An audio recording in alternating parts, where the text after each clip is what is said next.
Come on, if you can do it, do it. You can't do it. You're just a housewife. You can't survive.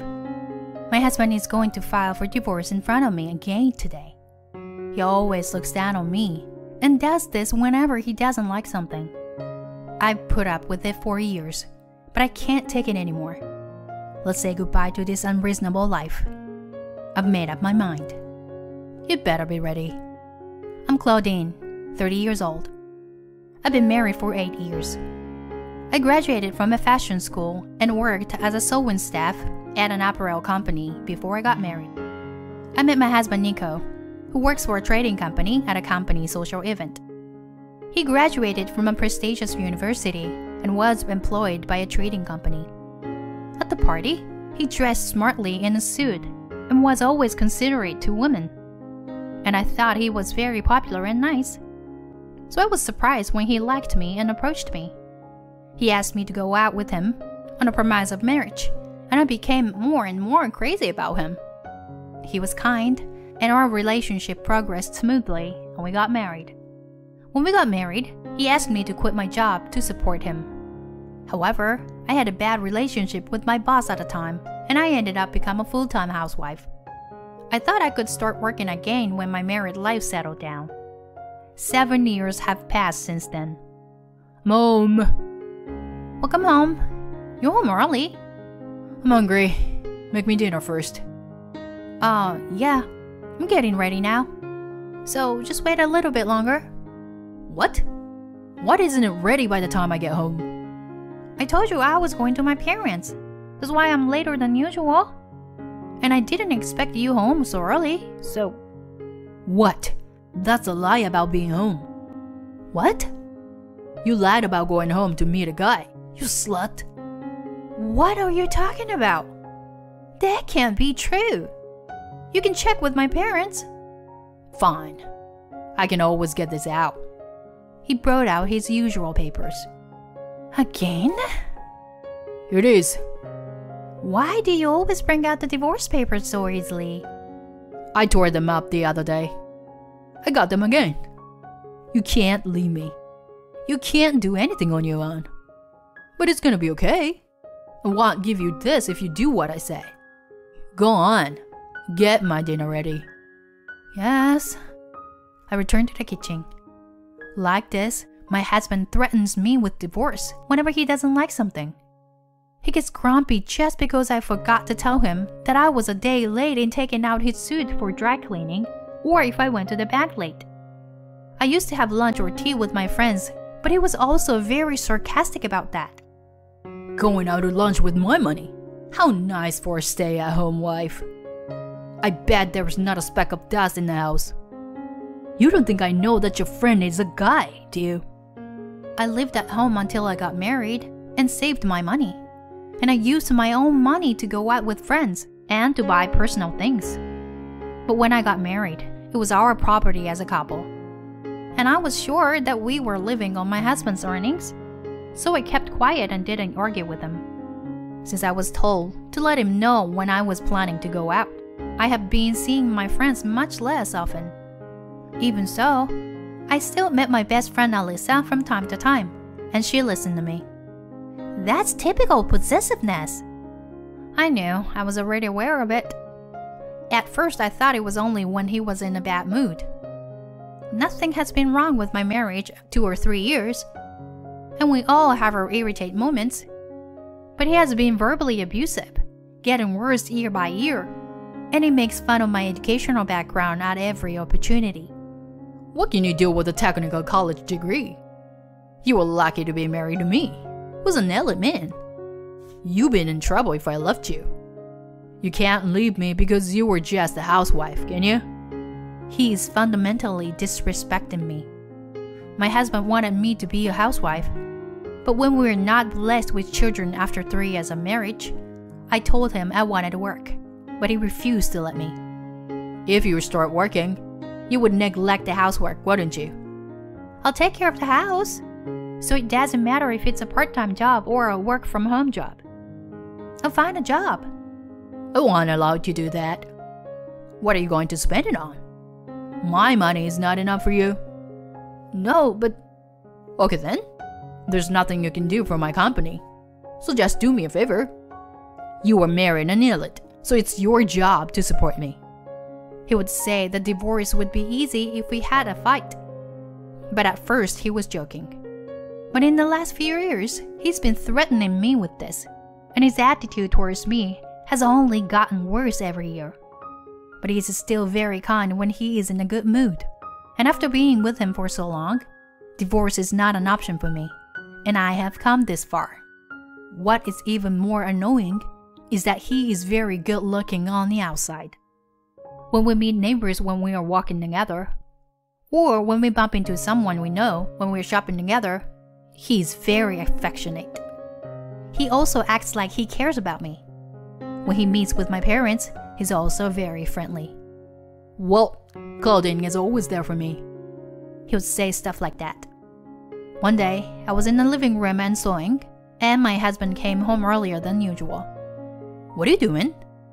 I'm making a stuffed animal. His expression changed.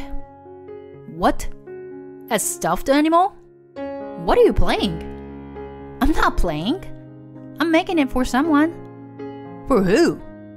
A friend. I'm making it for my friend's kid. I've never heard of anything like that. It's a man, right? You're probably out there playing with boys again, pretending it's just a kid or something. What do you mean, again? Why are we talking about this? You told me not to work, so I thought I would at least do something I can do at home. Wait a minute. Look, I already filled out the divorce papers. You don't want me to leave you. What's that look on your face? I don't think you can. Get rid of this piece of trash. I lost my patience with my husband, who threw away the stuffed toy I was making and scoffed at my precious sewing tools as garbage. I have been worried about what I would do if my husband would file for divorce. Even if I became a regular housewife like my husband said, I would not be able to make a living, and I would not be able to do anything. That's what I thought. I guess words have a soul. I'm glad I woke up before his words broke my heart. Why am I not divorced? What do I care about in this marriage? If you think about it, I'm in the perfect place. My thoughts ran through my head as I thought about it calmly. Alisa, I'm gonna break down if I keep living like this. I've made up my mind. The next day, I told my friend Alisa my decision. You mean you've decided? You're getting a divorce? Yes, that's right. Then I support you as much as I can. But can we just hold out a little bit longer? What? Alisa, you've given me a lot of advice before about how I should break up with them, right? Yes, that's why. For your own sake. Just a little bit longer. What do you mean? Alisa explained to me, and then her thoughts made sense to me.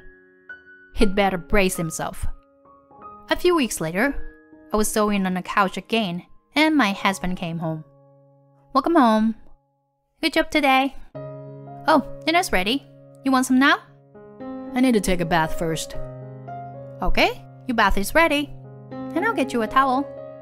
You've been very thoughtful lately. He nodded in satisfaction and turned to the sofa. I'm making clothes. His color changed. Huh? Again? I told you to stop. I'm doing my chores properly.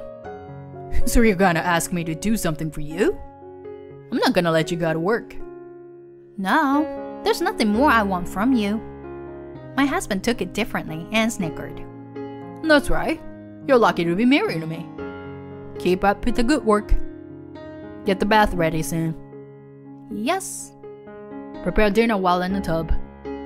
I whispered to myself as he walked to the bathroom. Last supper. And then, as I was relaxing at my parents' house for the weekend, my husband came to visit me with the new makeup. Claudine! What? You're here after all. So you didn't go to your parents' house. What are you doing here? I asked the office how to file for divorce. And so, it's been filed. What do you mean? I meant exactly what I said. You don't have to go file for divorce anymore. You've been going here so many times. The people at the office know your name and face. You filed for divorce? You left so suddenly. Who's going to feed me and clean the house? Why don't you do it yourself? But I don't know how to cook or where my shirts and ties are. I did everything, that's why. That's right. You've been doing everything for me lately. You did it, so I wouldn't leave you. Something was off, right? It's not so you won't leave me. I've always taken care of the house. But the last time I did anything for you was to make sure you couldn't do anything, now that you are alone. I've changed the arrangement of the furniture, the bank books, your underwear. You can't live without me, can you? Why did you file for divorce? Because I wanted to. I'm not going to live with you anymore. What are you talking about? You can't do anything on your own. It's you, isn't it? You're the one who's been pushing divorce papers on me every day. And you're the one who's been politely urging me to serve them with a signature. You are an adult, and you should take responsibility for your words and actions. That's a load of crap. It's null and void. The divorce is already final. What? It was my father who interrupted us. Nico, it's been a long time. I'm sorry it had to come to this. Dad? It's a misunderstanding. We had a fight. Claudine misunderstood. I guess we misunderstood too. You were always a good boy when you came to our house, and you were nice to Claudine. Right? Hey, Claudine, tell your father. I was totally fooled. What? You looked down on Claudine and tied her down. I couldn't believe it when I first heard it. It's a lie. It was just a misunderstanding. Maybe once or twice. But can you say that after seeing this? What? My father had a notebook in his hand. My diary. He starts flipping through it. May 12th. I had a headache because of the pressure. And it was raining hard. So I decided to go to the cleaner tomorrow. When I told Nico when I got home, he cursed me again. What can you do then? He said. He told me that I was a useless person and that I should get the divorce papers again tomorrow if I could. He started to fill them out. His face grows so pale that I can hear him trembling. This is what I had written over the years. I felt bad for my daughter when I read this. I'm sorry I didn't believe you, Claudine. My mother nodded her head in pain next to me. That's a made-up story. She's lying to get a divorce. Is there another man in your life after all this? I scowled at him. If she's making this up, read the whole thing. The dates and the weather would be enough to make it credible, and a court of blow up our reputation. In court? Oh. And I also have the last 23 months of our conversation on tape. What? I want my share of the divorce assets, and I want compensation for all the years of emotional pain and suffering. I give him an ultimatum. I have enough evidence. Alyssa, who had been consulting with me for a long time, came out of the room. Of course, my best friend, who's known my parents for a long time, was here today too. Which one? You. I'm Claudine's best friend. Your misdeeds are well documented, so be prepared. I advise her to keep records and evidence that will be admissible in court. You'll be a good judge of evidence. Advice? Who the hell are you? He's going after Alyssa. I'm just a friend who wants Claudine to be happy. But my husband is a lawyer. Alyssa smiles at him, but he looks even paler. You were fine at the beginning of your marriage. But now you treat Claudine as if she were your housekeeper. How the hell do you know? Did you look into it? He fell into Alyssa's trap and dug his own grave. Whoa, I was right. I just set you up. I'd like to see the end. I nodded to Alyssa and stood in front of him. The divorce is final, and you need to get the hell out. I'll be in touch with my lawyer regarding property division and alimony. I don't want you in my life anymore. Wait, you can't do this on your own. You're a grown woman living on your parents' money. I'll take care of you. Come back. Are you still saying that? You always opposed me when I wanted to work. But I made clothes and stuffed animals and sold them online. It depends, but I'm getting more orders and I'm paying my bills. What? That's why. We say she doesn't have to do it, but she's paying her way. You've always made fun of my daughter, who graduated from a vocational school. She's got a job and she's willing to learn. You're an elite man, but you only graduated from a prestigious university and joined a big company. That's all. You're a small man who can't even say thank you to his wife. He's red-faced and trembling. But there's nothing he can say in return. Oh, I get it. Claudine, you can remarry me, okay? Come back. I care about you because I love you. You don't like me anymore. No, I don't hate you. Claudine. I don't even feel that way anymore. Not at all. You don't exist inside my heart anymore. Your words are violent, just because you can't really do anything. My heart was broken. So, goodbye. I'll never see you again. I felt better, and finally, I smiled and let him go. According to his lawyer, he was a shell of a man after that, and he agreed to the division of his property. With the evidence I had accumulated over the years, the alimony claim was easily approved. At work, it seems that the divorce got known, and rumors are spreading that alimony has been demanded and that he had an affair. He used to look down on me, playing the elitist. But I heard that his colleagues and juniors were moving up to the ladder ahead of him because of his personality. Maybe he was taking out his frustration on me because he wasn't getting the recognition he wanted. Either way, he's a scumbag. I got an interview at the local dry cleaning store and got a job doing hemming and mending. I also make stuffed animals, bags, and clothes. You know, how pressed stitches are all the rage these days. I get the most orders for that. They give me very detailed instructions, even down on the color in the clothes. It's important for the business. I see. But you're getting more orders because your work is so detailed and reproducible, right? I'm glad to hear that. It's fun to communicate with the young. And today I was giving Alyssa an update at the cafe. I can't thank my best friend enough for her support and advice over the years. I'm thinking of moving out of my parents' house once my income is stable. But my mom and dad say I should stay with them. Why not? You're paying the bills. And if you let them spoil you a bit, they'll be happy to have you. I guess so. But that made them worry about me.